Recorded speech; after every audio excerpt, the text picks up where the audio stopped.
Hello traders, आजचा trade एकदम simple आहे. चला आपण त्याला समजून घेऊ. ठीक आहे. हे बघा, मार्केटमध्ये तुम्ही सगळ्यात पहिले तुम्हाला काय अंडरस्टँड व्हायला पाहिजे, डेली कॅन्डल अंडरस्टँड व्हायला पाहिजे. आता डेली कॅन्डल काय म्हणते बघा, तुम्ही जर या स्ट्रक्चरला नीट पाहिलं तर तुम्हाला काय दिसतं, हे जे बेरिश प्रेशर आहे, एवढं मोठी बेरिश कॅन्डल आहे, राईट. आता बेरिश कॅन्डल नंतर मार्केटमध्ये काय फॉर्म होते, इथे इनसाइड कॅन्डल टाईप फॉर्म होते, बरोबर. आता इनसाइड कॅन्डल नंतर मार्केटमध्ये जे डाऊन प्रेशर आलेलं आहे, त्या डाऊन प्रेशरने काय केलं माहिती का, ह्या इनसाइड कॅन्डलची जी क्लोजिंग आहे ना, त्या क्लोजिंगच्या वर आपण क्लोज करतोय, राईट. याचा अर्थ मार्केटमध्ये प्रेशर कोणतं ॲक्टिव्ह होतं आहे, पूर्णपणे बुलिश. ठीक आहे.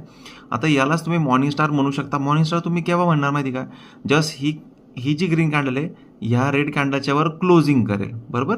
मग त्याच तुम्ही त्याला मॉर्निंग स्टार म्हणणार. आणि मॉर्निंग स्टार बनल्यानंतर आपण बाय ट्रेड घेण्यापेक्षा आपण त्याला तो मॉर्निंग स्टार बनणार आहे याचं एक सेंटिमेंट कसं आहे की मार्केट बघा, असं एक सिंपल लक्षात घ्या, जस्ट मार्केट एका ट्रेंडमध्ये असतं ना, तर मार्केट काय करतं, आधीच्या कॅन्डलच्या खाली क्लोजिंग करतं. म्हणजे जशी ही रेड कॅन्डल आहे, रेड कॅन्डल इथे क्लोज झाली, पुढच्या कॅन्डलने तिच्या खाली क्लोजिंग केली.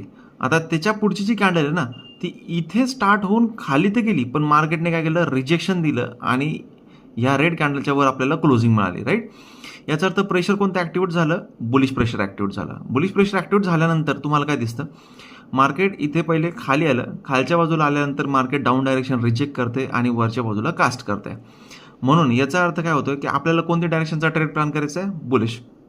सो इकडे परत येऊ आपण. आता इथून बघा, मार्केटमध्ये काय, आजचा दिवस हा सुरू झाला.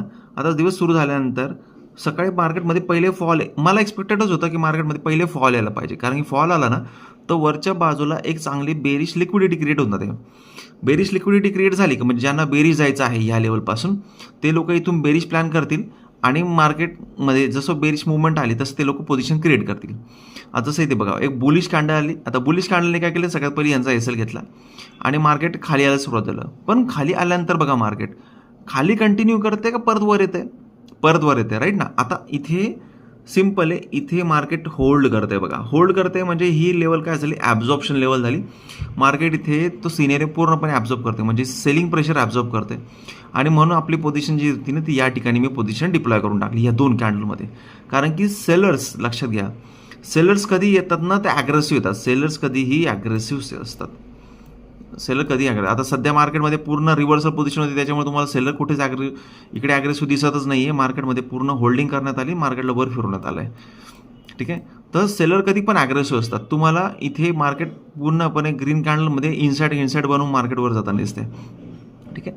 तर याच्यामुळे आपण पोझिशन घेतली. तुम्हाला डेली कॅन्डल पण मी समजवली आहे.